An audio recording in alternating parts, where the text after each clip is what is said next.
Yay! This is working. Okay.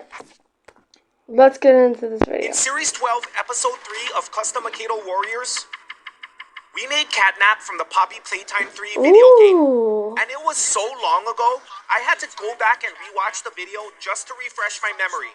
Catnap Poofy. Wow, I couldn't even play the actual game. Yo, I made that head. Yeah, I remember that. We should watch that sometime.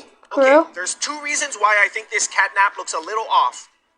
The first is because I couldn't even play Poppy Playtime 3 during the making of this video to do proper research. And the second is that I made this head from scratch. Since then, we found perfect Smiling Critters figures and turned 8 Vamp-Champ doubles into Picky Piggy, Dog-Day, Bubba Bubba Fan, Crafty Corn, Bobby Bear Hug, Kickin' Chicken, and Hoppy Hopscotch. Was that Bubba Bubba? Then, the first is because I couldn't even play Poppy Playtime 3 during the making of this video to do proper research. And the second is that I made this head from scratch. Since then, we found perfect Smiling Critters figures and turned 8 Vamp-Champ doubles into Picky Piggy, Dog-Day, Bubba Bubba Fan, Crafty Corn, Bobby Bear Hug, Kickin' Chicken, and Hoppy Hopscotch.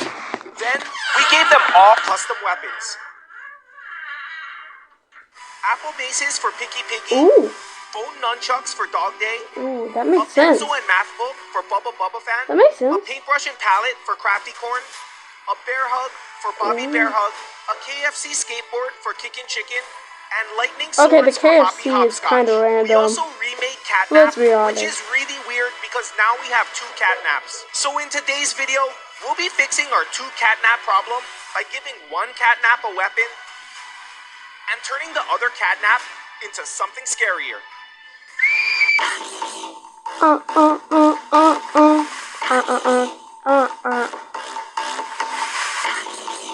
Since we have 2 Catnaps and there can be only one, I've decided to turn this Catnap into parts. The head and tail can definitely be recycled, but the body needs to go into the parts drawer. Now let's give our surviving Catnap his weapon. What's his weapon gonna be? His tail? As you can see, I'm really struggling to cut Catnap's tail off, and it's all because I used a metal connector. It's amazing how effective this little pin can be. I won't be able to use the same technique to join the new tail, but to make sure it doesn't rotate or break off, I'm gonna cut out a slot in Catnap's tail section. And I'll file down the base of the new tail so it fits nicely into that slot. Get inside. The tail transplant is complete. I'm going to pick Catnap as my favorite to win the Smiling Critters tournament. To match the fur texture on Catnap's body, I'll stipple on some spackle. I would not have thought of that. I would not have thought of that. Like, bruh. And finally, I'll give the tail a coat of white primer, followed by a couple coats of purple. Okay.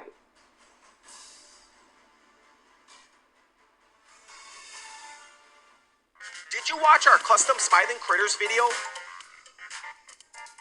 It's the one where I turned 8 Vamp-Champs into the Smiling Critters. In one video.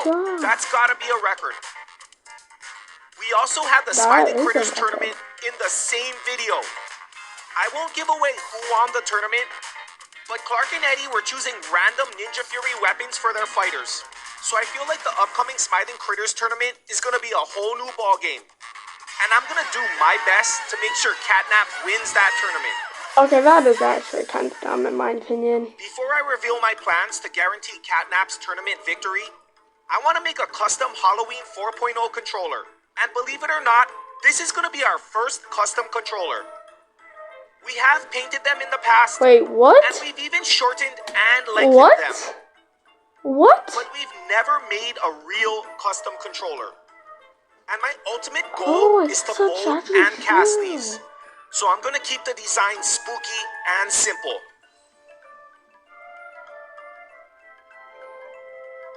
For the paint job, I want to make it look like this thing is made out of concrete. In order to achieve that look, I'll prime it gray, then layer on a few more lighter shades of gray on top of that. Ooh. And now, let's turn our original Catnap head into Monster Catnap. He's already halfway there, but I feel like the ears need to be moved forward, and the eyes need a complete makeover. After thinking about this for a very long time, I've decided to make Monster Catnap an unsplittable, which means the only way to defeat him will be to knock him off the controller, which is the outcome of over 50% of our battles anyways. Since Monster Catnap won't need a splitting mechanism, I'm making his entire body out of epoxy sculpt wrapped over a wire armature. And at the moment, the wire armature is only being held together with UV resin, making it extremely fragile. So before everything falls apart, I'm going to encapsulate the wire in a thin layer of clay that I'll let burn in before working on the details. As I struggle to sculpt the knees, toes, and rib bones, it's occurring to me that Monster Catnap is going to be our 9th Smithing Critter, bringing imbalance to the tournament bracket. Not to mention, he'll be extremely OP. So my plan that I came up with is this. Every time Catnap loses a battle, Monster Catnap will then come in to fight his next battle. Let me know if you think that's a good idea, or if you have another suggestion. I'd really love to hear it. Sorry, that was not needed. Monster Catnap's weapon is obviously going to be his tail, but instead of making a rigid tail like Catnap's, I'm going to make it long and flexible. I was hoping he would have like that pose, like...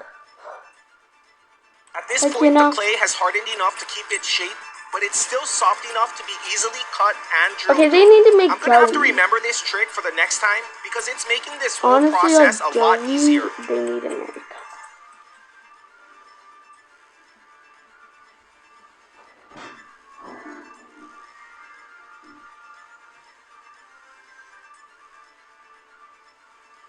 The tail ended up being a lot heavier than I thought it would be, and it's going to cause a lot of damage to whoever it hits. Now, we just need to gently apply a coat of black primer.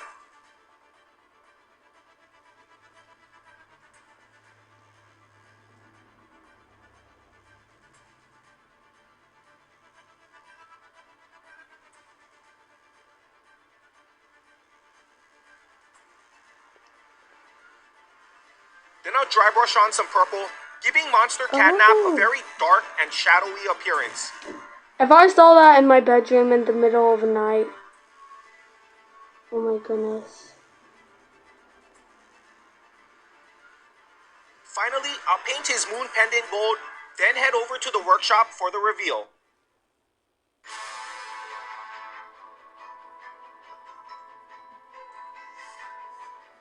Giving Catnap his tail weapon wraps up the Smithing Critter series. That is cool. And we also made Monster Catnap. Halloween Mode 4.0 Warrior number 4. And current favorite to win the Halloween tournament. Jeez, he's OP. And you can't forget about our first custom controller, made exclusively for Halloween Mode 4.0 Warriors. Okay, bro. Let me know your suggestions for the remaining 4 Halloween Warriors in the comments, and I just might make them. Okay. Well, digital's out. Peace out.